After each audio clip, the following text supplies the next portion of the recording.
You know how some Christians like will start their meetings with a prayer, or they'll start school board meetings or whatever with a prayer, right? Well, I'm starting this service that we're all participating in with the tears of a neo-Nazi. We are losing our country because of big tech election interference.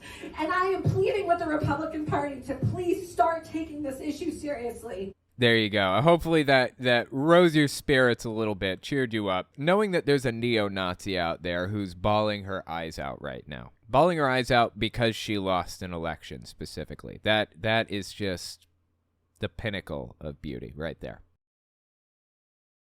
Hey, Owen, it's Trixie from Oklahoma. So I'm watching your live streams of Lindell and basically your unfiltered stuff about Lindell, and he talks about zero forks to four forkers. Yeah. Let me give a little bit of context to this. Basically, Mike Lindell, I believe that this was an appearance that Lindell did at Greg Locke's church, right? He went to Greg Locke's Global Vision Bible Church or whatever and talked about how he was an addict for years and everything, and that's super honorable, except he lied through the entire thing. Like, he went from an addict to a pillow mogul. That's an amazing story in itself. I don't know why the guy felt the need to lie. Well, anyway, throughout the course of the story that he told at Greg Locke's church, he talked about how he went from eating with one fork to four forks or something, or he never knew people who were four forkers. What is he talking about? I don't understand. What the hell does that even mean? I just don't understand what that's even all about. It just made no sense. So that's the context you need to listen to the rest of the voicemail. Check it out. My question to you is, has it ever been explained? It has been explained. And in retrospect, I actually went to college. I went to a community college, and one of the required classes was fine dining or something. It's basically learning to go to an upscale meeting and shake people's hand, and how to tie a tie and submit a resume, and how to eat with four forks and what it means and all that other stuff. But so I do actually know what it means now, but let's hear the explanation. Why not, right? Basically, in a fine dining situation, you have four different forks. You have your salad, your side or your appetizer, entree, and dessert. So, four forks, zero forks to four forks.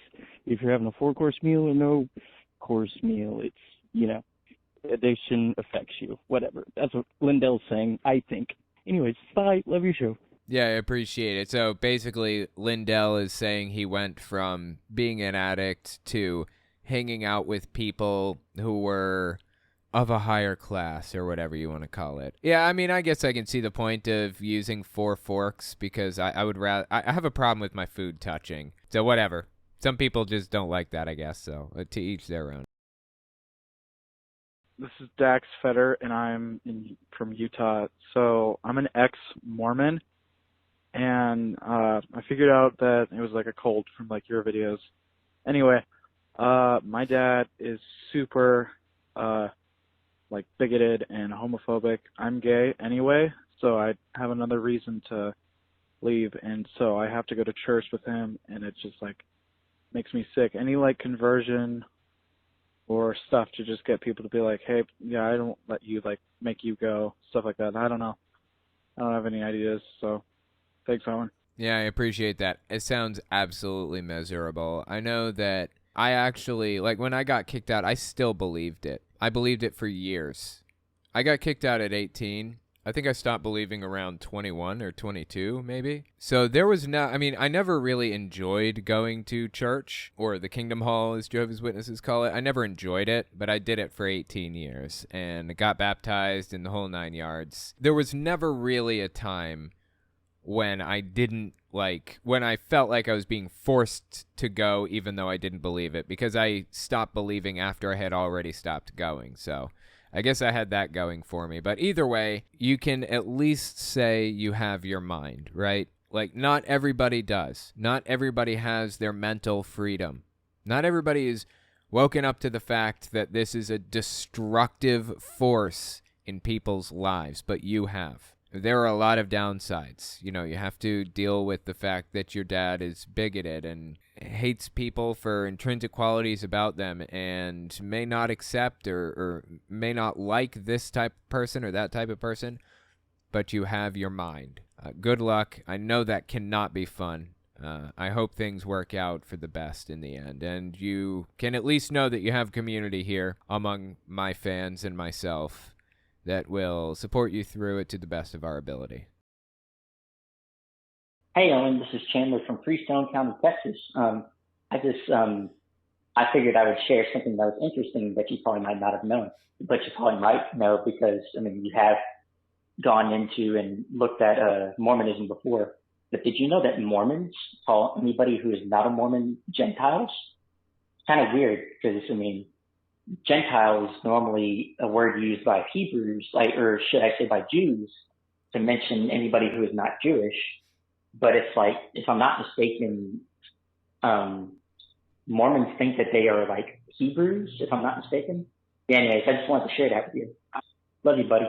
Yeah, I appreciate that. That is really interesting. I went and saw the Book of Mormon on Broadway recently, like the Broadway show of the Book of Mormon or whatever. Oh my God, is that funny. I intentionally didn't consume any information about it because I wanted to see the actual play at some point in my life, and I finally got the opportunity to. Come to find out, the Mormon Church is not a fan. Not a fan. I am, though. I thought it was hilarious. I believe an ex-Mormon in the comments can correct me if I'm wrong on this, and I will pin it to the top. So check to see if the pinned comment relates to this. I think that Mormons believed that Jews got on a ship and sailed over to America during the Old Testament time period, and they used glowing rocks that Jesus touched or something to put them on the front of the ship so that they could see at night. I feel like I'm butchering the story, but somebody correct me in the comments here. And then they sailed the ship to America, and then Jesus shows up in America around 500, the year 500, I think, and then writes the Book of Mormon, and then writes the Constitution to the United States, I think. I mean, I don't even remember. It's been a while since I read about this, but yeah, lots of bizarre beliefs from Mormonism.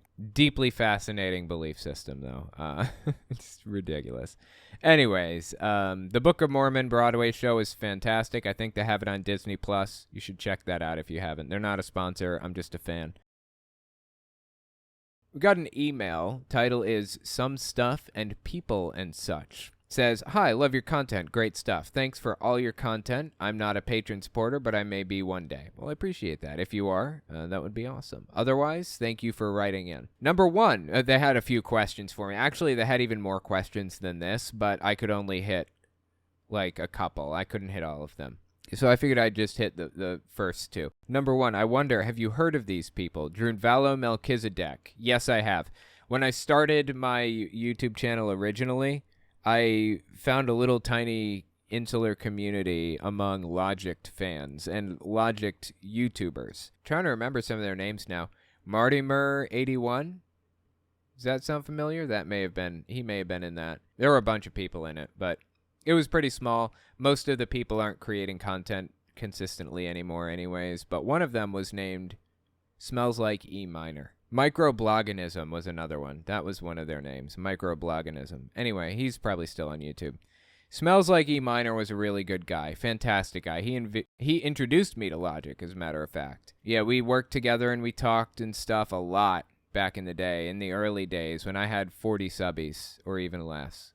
And when I started drawing stuff on screen, he was there. And he talked a lot about Drunvalo Melchizedek. That was his whole thing, so I looked into it pretty heavily. School of Images, now called Blue School. This is back to the email, by the by.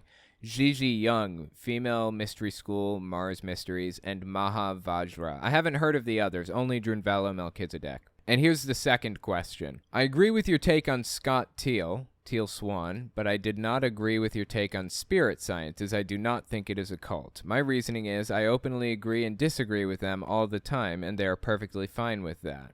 They openly say, don't believe what we say at face value.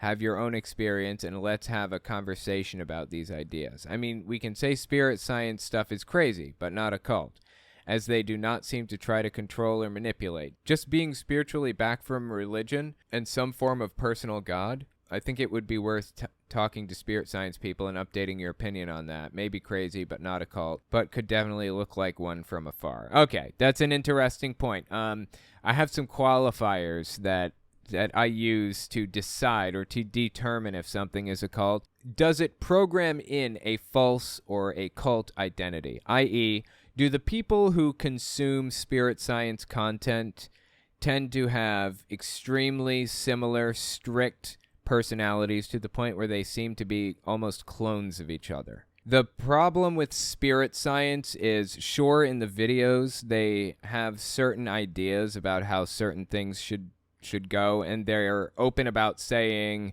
you can disagree with them, that's okay, and all that other stuff. But on a personal level, when you start digging into the belief system, getting involved in the parasocial side, looking into like Jordan, what's his name? Jordan something or other. I forget his last name. Looking into Jordan and other leaders within the movement, do they feel that way? Once you start digging into it, they can say whatever they want in the videos. What I'm looking for is real, actual, tangible effects on people. And when I see people effectively acting like clones, lining their behavior up perfectly with each other, controlling the way that they talk, micromanaging their movements and everything from top to bottom, it's concerning to me. It throws up red flags. Not to mention the fact that spirit science works closely with Teal Swan. Teal Swan and spirit science and a few others, Drunvalo Melchizedek included, they all kind of push the same ideas, similar ideas, and trap people in this vortex of destructive influence. That is why I raise my eyebrows when spirit science videos come on and some of the things that they say. I'm looking for real, actual, tangible effects, not what they're talking about in videos necessarily. And what I see is it looks like a cult. What I see is the members act like cult members. So anyway, thank you so much for the email. I appreciate that. Title of this email is Man Overboard 7/27/22, and it was actually they sent me a comic that I wanted to take a look at here. I love this guy. This hit my inbox right after listening to the strange guy who thinks modern Democrats are evil. Oh great, thunderstorm just knocked out this part of town too. Typing in the dark and using daughter's phone for flashlight. Repair by midnight, says Duke Energy. Cutting up fallen trees somewhere. I won't hold my breath. T. Well, thank you for that update, T. Hopefully things are going okay. Here is the interesting comic, Man Overboard. I have never heard of this before. We have to pass reasonable gun legislation and meanwhile address police violence and ensure reproductive rights. It's the guy talking to a crowd. And tackle income disparity and be ready for the next pandemic and take meaningful action on climate change. Guy next to him is yawning and he's on a soapbox, too. They're both on soapboxes like they're politicians standing in front of a crowd. And the yawning guy doesn't seem to care what the first dude's saying. And most importantly, protect the right to vote, without which we have nothing. And now the other guy who was yawning says he wants to turn your kids gay. This is a pretty apt illustration of the fact that the right is all about culture wars right now. In the U.S. It is all about culture wars. Whoever is winning the culture war in the moment is who wins the elections. And that's why Republicans lean so heavily into culture war issues. Scream about Mr. Potato Head being canceled because they had the word Mr. at the front. All these crazy liberals throwing a fit that Mr. Potato Head is gendered. They should remove Mr. Potato Head's gender and make it just Potato Head. And the company broke and changed it. No. There were no liberals out there screaming about that. Literally none. Nobody was complaining that it was called Mr. Potato Head. Not one person. You know who was complaining? Fox News and Newsmax and all the other people. They were screaming that a private company made a private company decision for themselves to change the name of their company from Mr. Potato Head to just Potato Head because they make Mrs. Potato Heads also. The culture wars are fabricated nonsense by the far right. And this comic is a perfect illustration of that. He wants to turn your kids gay. It is all about scaring the shit out of people. That is all they care about. And at this moment, sadly, they're succeeding.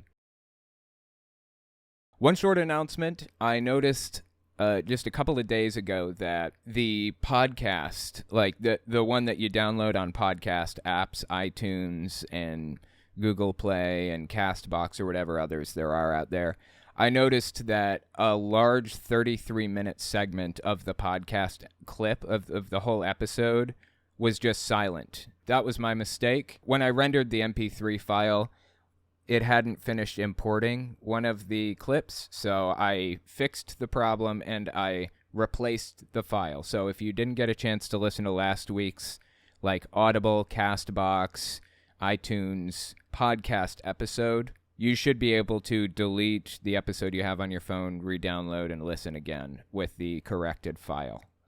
Sorry about that. By the by, I'm not going to be able to give the kitties treats tonight because my big orange cat, Miki, has diabetes. We found out. I did find treats that she likes, but I couldn't find treats that they both like. So Kashmir doesn't like her treats, unfortunately. And her treats are really expensive. Let me show you. Oh, she came running. It's this little pack here. It's just freeze-dried cat treats. And it's like $8 or $9 or something for just a little tiny 35 grams, 1.25 ounces for like $8 or something. It's very expensive. So we've been saving them for when when we have to give her a shot of insulin so that she does, she associates insulin with like good because she gets to eat and stuff. So anyway, no cat treats tonight. I'm sorry, guys. We just found out she's diabetic the other day and it's been hard to adapt to everything. Try taking blood from a cat. Not easy. Not easy to do. Still haven't figured it out. I'm trying. But we have to give her insulin injections twice a day. At least she's still alive. We just say that. At least she's still alive, right? That's a plus.